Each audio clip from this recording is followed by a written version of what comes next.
Hello, warriors. Welcome to the You Movement. I am B. And it has been intense energy. When is it not? Who am I kidding? When is it not? This Kundalini business and the energies of the last few years have been all kinds of cuckoo. But in the last little while, this last year, wow, we're purging a lot of old stuff that has been surfacing. And I wanted to today talk a little bit because of some people that have reached out to me, and it seems to be a common theme, about the amount of losses and grief that occurs on a spiritual awakening. Because I don't know why it is the way that it is. When I get up to the big man up there, I'm gonna go and talk to the customer service department and lodge a few complaints about this process called spiritual awakening, because it is often, there's a precursor to your awakening that is crisis, and that crisis can come in form of death, a collapse of a relationship, sickness, or all of the above. And mine was all of the above. It happens one thing after another. So just when one thing happens and you're like, okay, I need to give myself some time to grieve this, you don't get actually through the grieving process before there's something else to grieve and something else to grieve, which is highly triggering for people that have complex post-traumatic stress disorder or PTSD or trauma, which is everybody.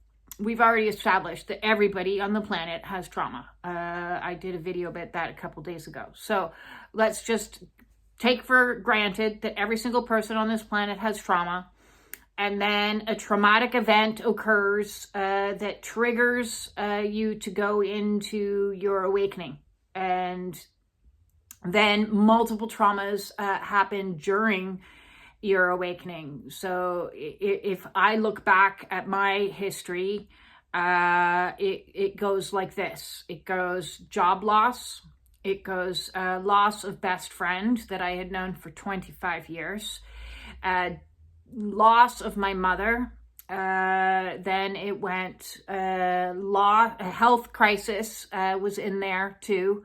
When my health went absolutely haywire and my oxygen levels dropped to 80%, loss of marriage, and with that later on came loss of reality, because I got a confession saying that my entire marriage had been a lie, and that he had been in love with somebody else the entire time.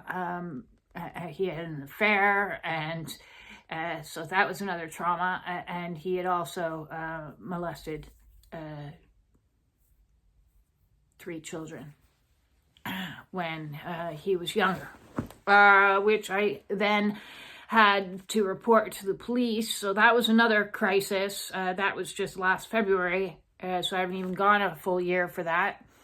Did I mention the death of my mother? Did I mention the death of another friend who took her own life?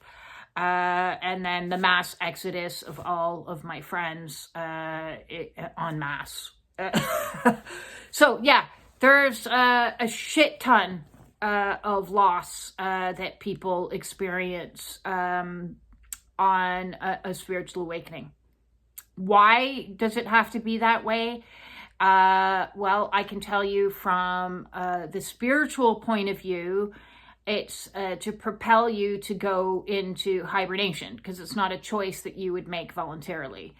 And in hibernation, in your isolation, is when the spiritual work begins. So you're pushed into, against your will, of course. You didn't choose any of this. You're pushed against your will to face your own mortality, face your own identity, face your own shadow and darkness. So it triggers a reaction of multiple phases. And when you're in dark night of the soul,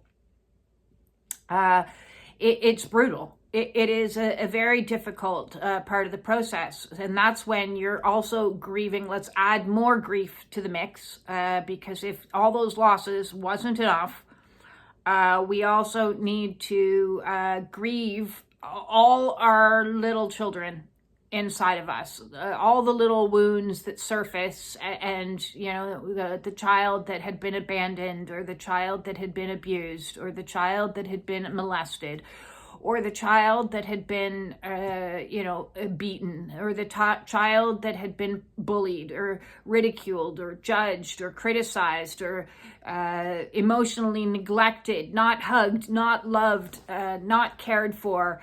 The parent was too busy with their own personality disorders, or their own alcoholism, or their own passed down trauma from generation to generation to generation. So then we start a grieving process of grieving for our children, for the childhood that we wish we had, but we didn't. And so we need to learn to reparent our inner child while we're still in a state of like emotional overhaul because of all these crises that have occurred in your life. So it's like whammy, whammy, whammy, just hitting you one thing after another thing after another thing. And while you're grieving all those inner children wounds, why don't we also grieve your identity? Because your identity begins to collapse, which means belief about self, belief about the world around you, the reality of the world around you. No longer feeling safe in the world because it feels like nothing outside of you is supporting you, really. Because when you wake up, you begin to question the medical system, you begin to question your education, you begin to question politics, you begin to question 1,000,001 conspiracy theories. Don't do that to yourself. That's a side note. If you keep going down rabbit holes looking for conspiracy theories, you're going to feed the fear. We're not going to feed the fear because there's enough of that on a spiritual awakening. So we're going to practice presence. And if you're safe in your room, shut the computer off from going down any really dark rabbit holes. It's not going to help you in any way, shape, or form recovering through all the trauma that happened as you were a child, the trauma that happened pre-awakening, and the trauma that's continued to happen during your awakening as you're going through all of these shifts and changes to your body, to your energetics, to your emotions, to your mental capacities, to spiritual gifts coming online and feeling overwhelmed and terrified with some of that. It's no surprise to me that a lot of people on an awakening go down some pretty dark rabbit holes because they're feeling lost, alone, frightened, grieving, and they're easily susceptible to misinformation out there. So please be very, very vigilant to not feed your mind things that are going to make your situation worse, or be in conversations with people that is going to make your situations worse. Because, if you're explaining that you're going through a spiritual awakening or Kundalini awakening or twin flame journey to somebody that doesn't know what any of those things are, and you're explaining how you're tired all the time, or how you're grieving, or how you're upset, they may not understand. And I've certainly experienced that, shockingly so, from individuals that just were completely tone deaf to being aware of what a Kundalini is really like, because they've not experienced it. People cannot understand something they have not experienced. Even if you read it in a book, you're not going to fully grasp what a Kundalini is like unless you yourself have experienced that. So if you try to gain empathy or sympathy or pity or any kind of emotion from somebody who's never experienced any of these things, you could find yourself getting minimized, insulted, or, put down because, oh, you know, you really should get over this, or you should move on already, or, oh, you should, if somebody's shoulding you, they need to you need to erect a big boundary up for that. So yes, boundary up is my first little bit of a tool while you're in a grieving cycle, because you have to give yourself time to grieve. Like, if you think about it this way, you know, if you were to lose a parent, you know, the average human out there, I think, would say, oh, you know, this person's just lost a parent or just got divorced. I'm going to give them a year, okay? A year of leeway, a year of grace. But what if you have 5 losses? You know, do you still get only a year? No. You get more than that, okay? So if you are like me and you experience loss after loss after loss after loss, like shocking PTSD-inducing losses, and then you find yourself in isolation without your nice little coping mechanisms of a nice joint. You know, smoke would have calmed me down, but I'm stone cold sober, so I have to feel the things. And feeling the things is scary as fuck. It's absolutely scary as fuck. So experiencing grief is not something that we are like prepared for. Nobody prepares anybody for what grief is going to feel like, or how to actually get through grief, how to process through grief. Nobody, there's not a class on that. You know, sure, you can read about the 5 stages of grief in a book, but again, reading something and experiencing something are 2 totally different things. And so you know that there's going to be the 5 stages of grief, and you're going to bounce around between denial and bargaining and anger and, you know, tears and emotions and acceptance. And then you're bouncing back to anger and, you know, you're going to bounce all over the place with the 5 stages of grief.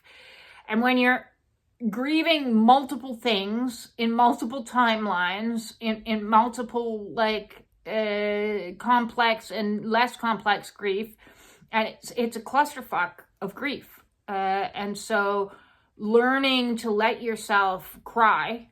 And when I say cry, you know, this grieving cycle that I've been in over the last year and a half, really year and a half since I went no contact, is when my grief cycle really like ramped up huge. And I didn't anticipate the flavor of what would come out of my mouth in regards to crying, you know, like wailing, crying, like screaming, like little child, just screaming, all kinds of flavors of crying that I never even knew existed. Of course, again, you know they exist because you've read the word anguish. But unless you've felt anguish, anguish is scary. It's scary to release. It's scary to let those things out. The anxiety and the that comes with releasing emotions, deep, profound sorrow and deep, just guttural, primal, it's not easy, but you have to allow it. And so we have to learn to allow without judgment. That's the lesson we all have to learn. If we're grieving, we have to allow without judgment.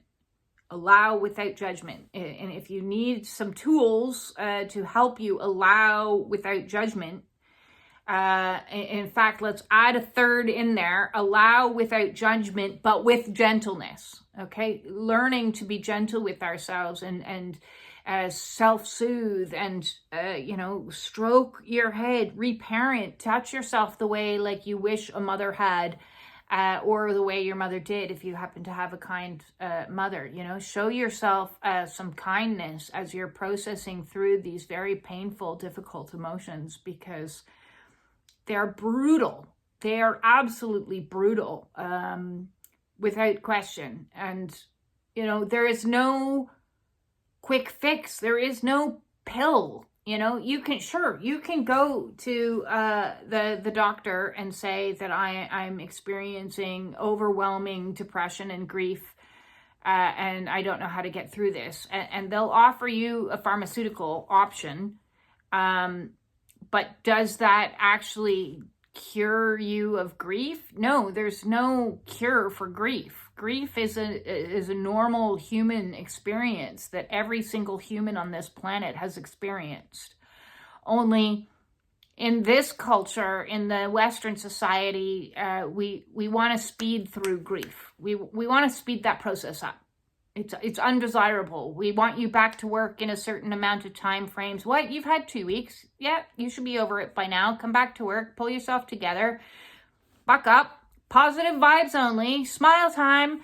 We get inundated with absolute, bullshit, which says that grieving is not something that we have time for in society, where in traditional cultures, that would have been totally different. I can remember when my son was about 4, so that would be about 20 years ago. I was a single mom. I had lived in Ireland for a decade, raising my son over there, and I decided to take a holiday to Portugal. And in Portugal, the culture there is very different. And somebody came up to me, because everybody's looking at me like I was a little bit weird. Now, granted, I am a little bit weird, but I was masking back then, so I didn't look that weird. And I said, why is everybody looking at me? And they're like, well, because you're traveling with a child, but you're not dressed in black. And I was like, yeah, and? They're like, well, as a single mom traveling with a child, that you should be in all black because you should be mourning the death of your husband. So they were confused why I was not in black. And here I'm wearing bright yellow tops, and we're going on little adventures down in the Algarve because, well, I didn't have a husband.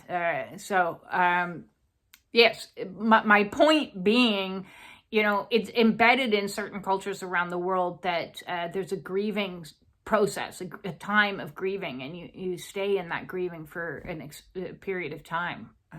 And that's not something that we have in our culture. Well, first of all, we don't even have spiritual awakenings in our culture. It's not built in that you could go to your doctor and say, hey, I'm having spiritual awakening. They'd be like, yeah, I don't think so. Here, take a prescription. Sounds like bipolar personality disorder.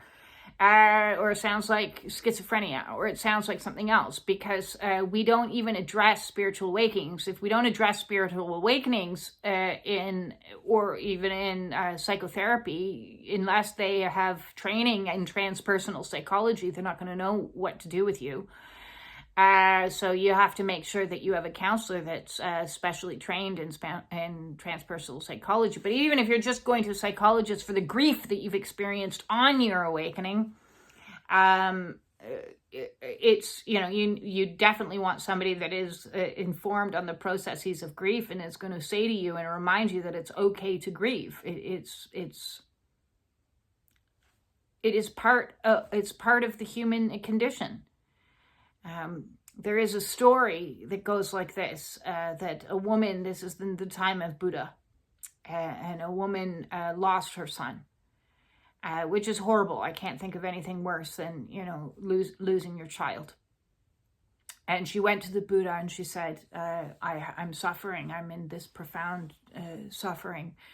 You need to take it away from me. You need to make me better. And he said, okay, I need you to go and collect a mustard seed from any house down in the village that hasn't experienced death. And so this woman sets off and she knocks on this door. Hello, I need a mustard seed. Have you experienced death in this house? And they're like, oh, I'm really sorry. Yeah, we've had death here. And then she goes to the next house and I really need a mustard seed. Have you experienced death here? And they're like, I'm really sorry. We have experienced multiple deaths here. And she continued on until eventually she got the point that there is no house anywhere in the world that hasn't experienced loss. And so she went back to the Buddha and she says, okay, I'm willing to learn. And so she then dedicated her life to learning the teachings of Buddha, which is all about learning compassion for yourself in your grief and sitting in the suffering. Buddha has said the Four Noble Truths, and I have those somewhere, but basically all is suffering. All is suffering is the Noble Truth 1.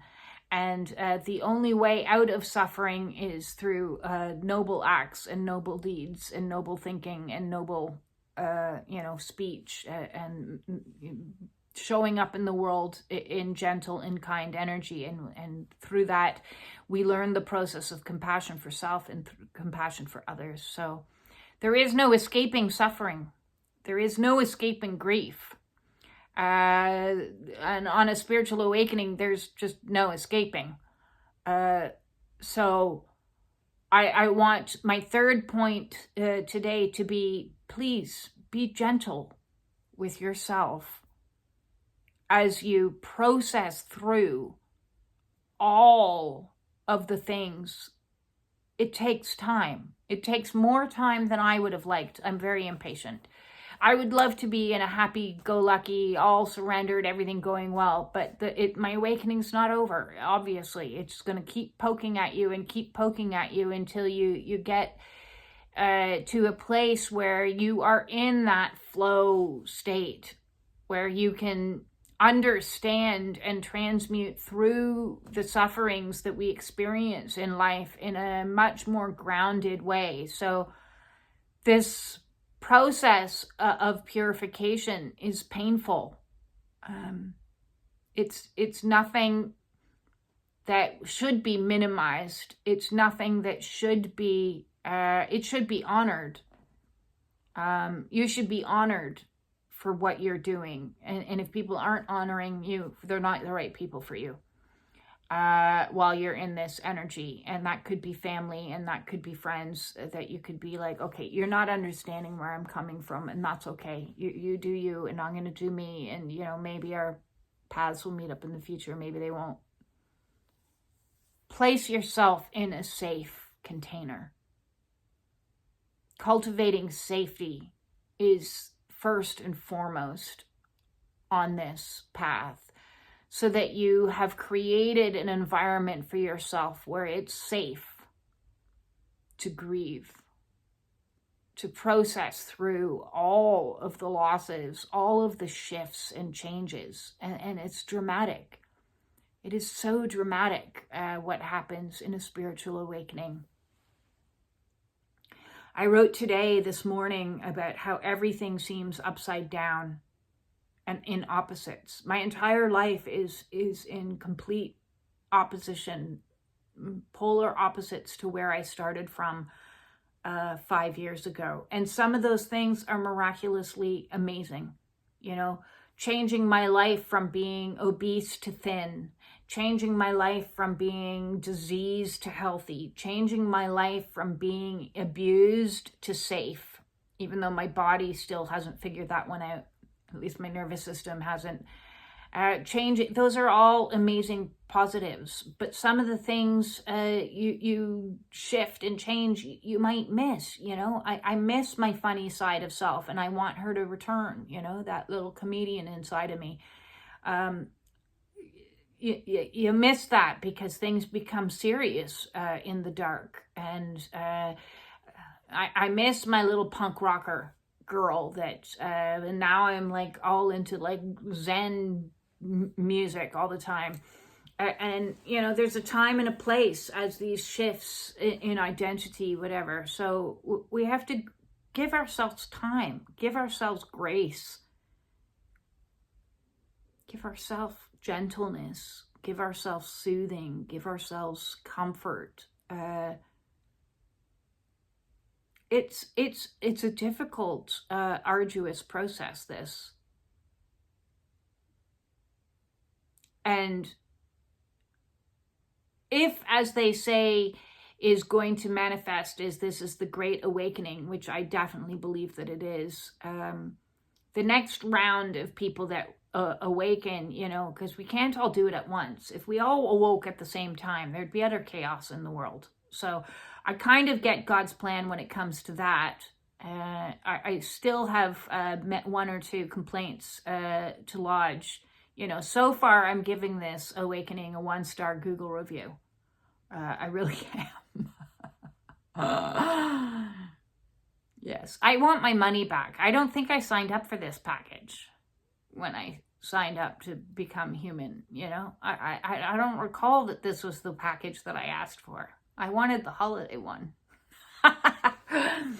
But this is the one, obviously, my soul wanted. And so here I am, doing Soul's Mission, talking about my awakening to help you with your awakenings and help you guys process through.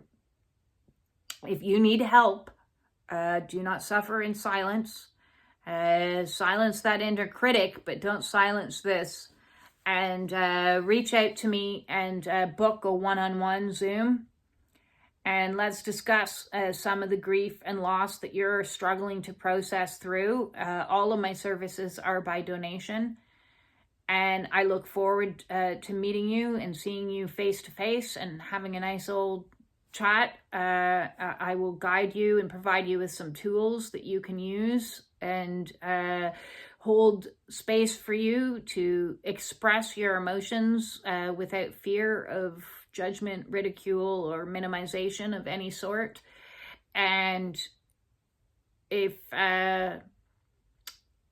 you just want to natter on for an hour, I can just listen too. But usually I'm good at providing 1 or 2 tools for you to utilize. With that all said, I'm going to love and leave you and wish you all the very best as we continue to navigate through, and hopefully things lighten up a little bit. We've got a little bit more time in Mercury retrograde. We've got the 12/12 portal coming up tomorrow. I am going to do a live oracle read for that for tomorrow. So hop on 4:44 p.m. Eastern Standard Time. And thank you very much for the likes, the shares, the subscriptions. I really, really appreciate that. I love all the feedback that I've been getting lately. It means the absolute world to me, because in supporting you, you are supporting me. We are all supporting each other on this great awakening. And with that all said, peace out.